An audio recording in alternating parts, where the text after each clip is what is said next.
Hey salut! Vous voyez tous les cyclistes derrière moi? Vous avez une idée de pourquoi on est tous là? Venez avec moi, je vais vous expliquer.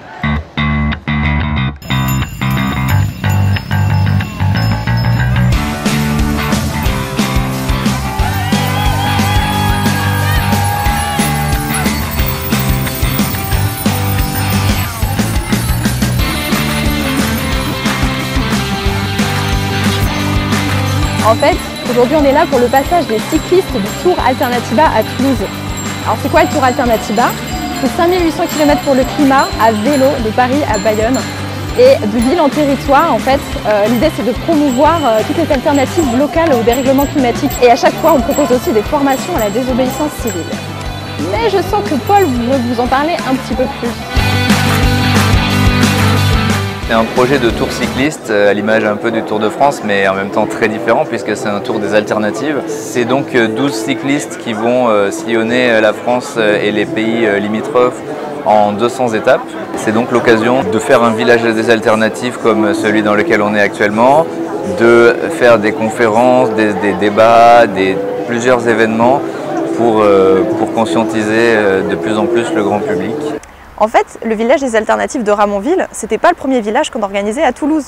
On en a organisé deux, en 2015 et 2017, qui ont rassemblé environ 200 exposants, 400 bénévoles et jusqu'à 35 000 visiteurs.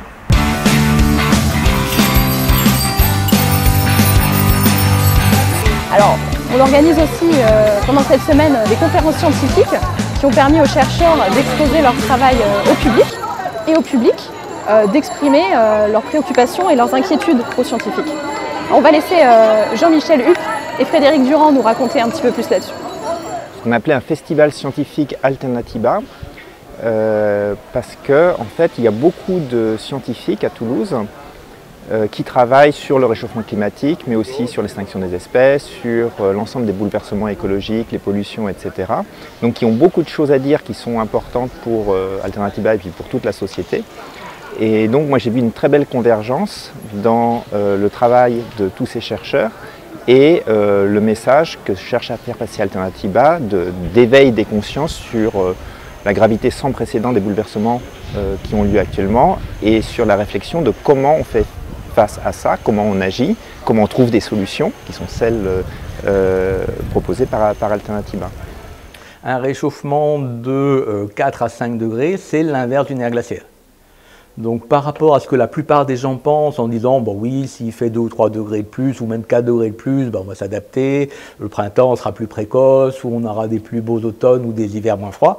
En fait, on se trouve dans des bouleversements qui vont complètement transformer toute l'écologie de la planète avec donc une menace sur la biodiversité et de plus en plus d'événements extrêmes du type canicule, du type tempête ou cyclone.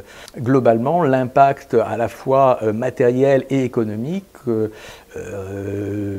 sera, si on ne fait rien, vraiment très très grave. Pourquoi on veut changer le système à Alternativa? Parce qu'on sait très bien, on n'a pas besoin de scientifiques, davantage de science pour savoir qu'il faut changer le système. Après, c'est comment le faire, de façon si possible pacifique. Les initiatives émergent un peu partout. Vous pouvez par exemple acheter votre électricité chez Enercop ou bien contribuer plus localement à Citoyennaire. À Toulouse, on a aussi notre antenne zéro déchet. Et vous connaissez peut-être les jeunes de Gaïa à Sciences Po qui ont carrément mis les pieds dans le plat en organisant la marche pour le climat à Toulouse le 8 septembre. L'activité principale d'Enercop, c'est d'être fournisseur d'électricité renouvelable. On travaille en direct avec des producteurs d'électricité renouvelable. Ceux-ci sont rémunérés. C'est des contrats qu'on leur fait à long terme, donc qui sont plus intéressants également pour les producteurs. Donc on est le seul fournisseur d'électricité qui n'est pas à but spéculatif. Donc c'est vraiment aussi développer un autre modèle au niveau économique. Nos factures peuvent avoir du sens. C'est vraiment la notion de circuit court de l'énergie, de relocalisation de la question énergétique, que les citoyens s'en emparent, les citoyens et les citoyennes. Voilà, une réappropriation de la question énergétique qui nous paraît hyper important. Voilà, on peut tous y participer et c'est vraiment facile. Pour diminuer nos déchets et diminuer notre poubelle, il faut aussi complètement changer notre manière de consommer et notre manière d'agir au quotidien. Et donc en fait tout ça, ça rejoint beaucoup le mouvement de la transition, repenser sa manière de vivre et de consommer. Donc en fait, c'est complètement en phase avec Alternatiba et on va retrouver plein de solutions en commun avec le mouvement des villes en transition. Ça va être faire du compost, passer par des réseaux locaux, d'AMAP. Donc ça va être très souvent lié à des actions sociales ou environnementales qui touchent à plein d'autres sujets. Voilà. Du coup, on est membre de l'association Gaïa de Sciences Po Toulouse, qui est une asso écolo de l'école. Et qui veut promouvoir le développement durable au sein de Sciences Po, mais plus largement dans tout Toulouse. On a envie d'entamer la révolution écologique auprès des étudiants de Toulouse. Le fait qu'on ait pris l'initiative de cette marche pour le climat à Toulouse et que tout le monde nous ait rejoints, ça a fait que du coup maintenant les gens sont au courant de qu'est-ce qu'ils gagnent. Et le fait que la société civile attendait peut-être la goutte d'eau qui faisait déborder le vase, et cette goutte d'eau c'est la démission de Nicolas Hulot. Il était très ému et il a dit vous comprenez pas où sont mes troupes, je suis un homme tout seul, la politique des petits pas ça peut pas fonctionner, je suis tout seul. Et du coup les gens se sont dit mais on est là, c'est nous les troupes.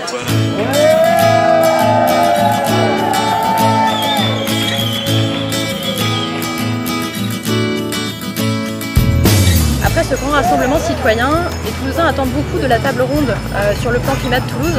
On a organisé avec notre groupe de travail Alternative Territoriale.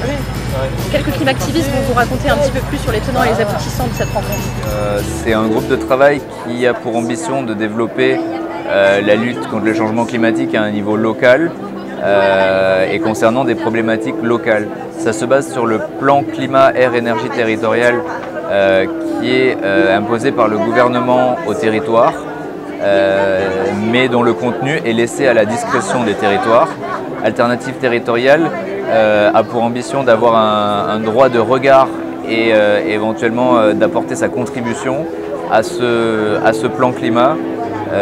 Donc c'est un groupe de lobbyisme citoyen pour la justice climatique. Il y a une grande campagne alternative territoriale au niveau général, enfin français, lancée par Alternatiba. Donc nous, on s'est branché dessus parce que c'est vraiment pour nous le cœur du problème.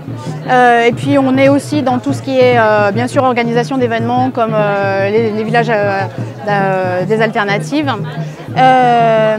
On a des actions communes.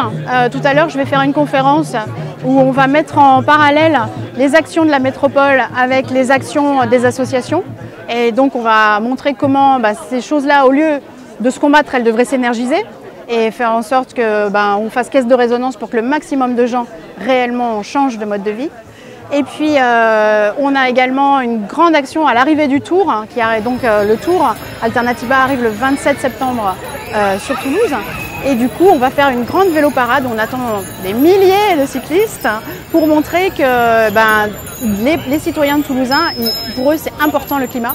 C'est quelque chose qui peut bouleverser leur vie parce que c'est une ville où il va commencer à faire très chaud, donc très peu de temps. On va se retrouver ça à Lozette pour pouvoir faire une table ronde avec des élus pour pouvoir échanger ensemble sur les mesures du plan climat. Mais il n'y aura pas que Toulouse en transition et que Alternatiba, il y aura aussi des associations sur les 4 grands axes en fait, du plan climat, c'est-à-dire l'habitat, les déplacements, l'énergie et puis une personne qui sera plus là sur comment est-ce qu'on compte le carbone. En ce moment, on s'est attelé au plan de déplacement urbain, qui est un document assez énorme à assimiler, qui va venir organiser tous les transports sur une échéance assez longue et qui va venir prioriser, budgétiser aussi ces transports. Et on se dit que, de pied de roue, on trouve que le plan de déplacement urbain proposé par Tissé aux collectivités n'est pas satisfaisant, n'est pas assez ambitieux. Et aussi le budget qui est annoncé pour venir mettre en œuvre ces aménagements-là, il ne nous paraît pas suffisant. Donc l'idée, c'est vraiment de montrer à la métropole que les citoyens sont impliqués, qu'on veut vraiment que les choses changent. Et si jamais vous aussi, vous voulez participer au changement, vous pouvez vous inscrire aux ANV, les actions non violentes d'Alternatiba. Là aussi, on vous en dit un petit peu plus.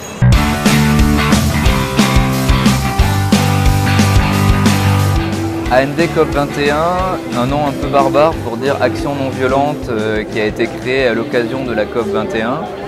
C'est un processus parallèle à Alternatiba qui vise à faire des actions directes pour s'opposer à un système entre guillemets, c'est-à-dire pour s'opposer à des grands projets qu'on juge inutiles et imposés, et à des décisions éventuellement gouvernementales, à tout ce qui fait que le monde actuellement ne va pas dans le bon sens. C'est un processus complémentaire d'Alternativa. C'est ce qu'on appelle les deux jambes de la justice climatique. Alternativa propose des alternatives, montre qu'elles existent. ANV a pour ambition de s'opposer frontalement à des projets par des moyens d'action directe et éventuellement de désobéissance civile parce qu'on n'a tout simplement pas le choix. C'est en fait un peu la branche action d'Alternativa. Par exemple, pour vous dire, là, ces dernières semaines à Toulouse, on a été très actifs. On est allé faire des actions auprès de la Société Générale. C'est la première banque française à financer les énergies sales. Et en fait, nous, on est allé faire des actions pour sensibiliser la population, mais également les gens qui travaillent dans les agences et surtout les dirigeants et ceux qui règlent les questions stratégiques de l'agence. Et en fait, ce qui est chouette, c'est que ces actions citoyennes, elles payent. L'année dernière, ou même les années précédentes, on était très actifs auprès de la BNP qui, pareil, finance des projets climaticides incroyables. Et en fait, on l'a tellement agi sur cette agence qui a pris peur et qui a décidé d'arrêter de financer ces projets climaticides. Les citoyens ont du pouvoir et ça fait du bien et voilà, on en fait partie et vous pouvez tous nous rejoindre. Pour s'engager à Toulouse, il faut aller sur la page Facebook par exemple de ANV COP21 Toulouse, tout simplement comme ça, ANV COP21 Toulouse. Et au niveau national, si on ne sait pas s'il y a un collectif d'ANV proche de chez nous, etc., on peut aller sur le site d'anvcop21.org dans la section participer ou s'impliquer, je ne sais plus comment ça s'appelle. On écrit à l'adresse générique et on est redirigé par le national sur les groupes locaux près de chez nous. Voilà pour l'étape toulousaine du Tour Alternativa 2018. Vous retrouverez les invités de ce petit magazine plus longuement dans les prochaines vidéos d'Alternativa Toulouse. Donc abonnez-vous à notre chaîne YouTube.